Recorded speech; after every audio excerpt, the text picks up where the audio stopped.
May is Mental Health Awareness Month, and recently Boyd Huppert met a woman spreading that awareness in a way that's touching thousands of teens. Tonight, more on a new suicide prevention program expanding to 16 schools across central Minnesota and the very personal reason behind it.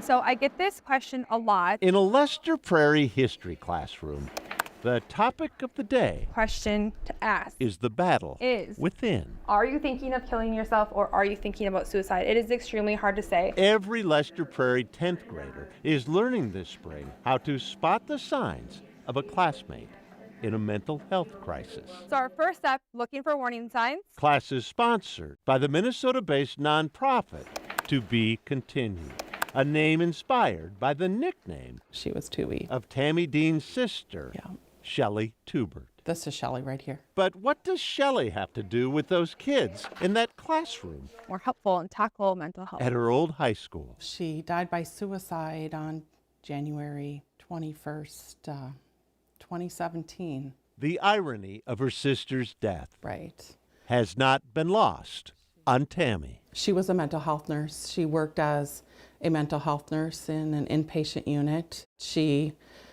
cared for a lot of people and saved a lot of lives. And it wasn't the first time. Yeah. Tammy's family has been touched by suicide. My husband lost his brother to suicide in 1986. So when Tammy brought in a speaker on suicide and packed a Lester Prairie church, she figured her community was ready to grow the conversation. Tammy Diehn contacted me in June of 2021. Melissa Radicke, the superintendent of Lester Prairie Schools, agreed to let her students be part of a pilot program. We really felt that this was an important step to take. But Tammy So this is our third year. It is really important. was just getting started. We want to make sure that we know exactly where our friend is at. Melissa Burkett is now one of 4 To Be Continued instructors, traveling to 16 Minnesota high schools to teach a suicide prevention curriculum written by the National Council for Mental Well-Being.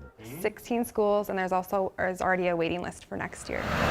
This spring, Sibley East High School became the first to certify every 10th, 11th, and 12th grader in mental health first aid, They would be able to understand better. including sophomores Abby Montoya, Addie Beneke, and Trayton Enter. Could you see this potentially saving a life? Most definitely, I'd yeah. say so. Makes sense, To hear Sibley East English teacher Carrie Bartlett, right? it already has. My plan was to end my life that day. In her own mental health crisis, Page 24.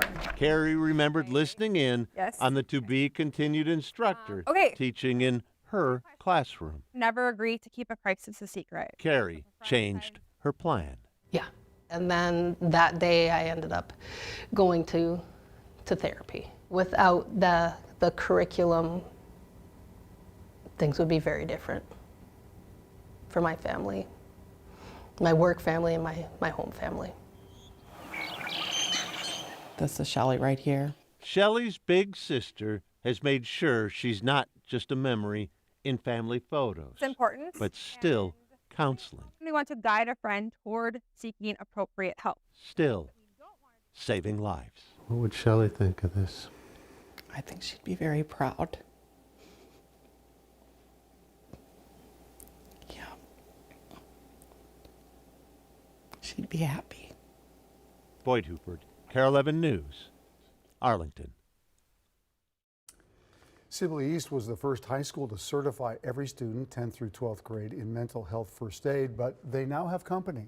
2 weeks ago, Lester Prairie High School completed certification of all of its students as well. If you would like more information on the work of To Be Continued, you can find a link on KARE11.com.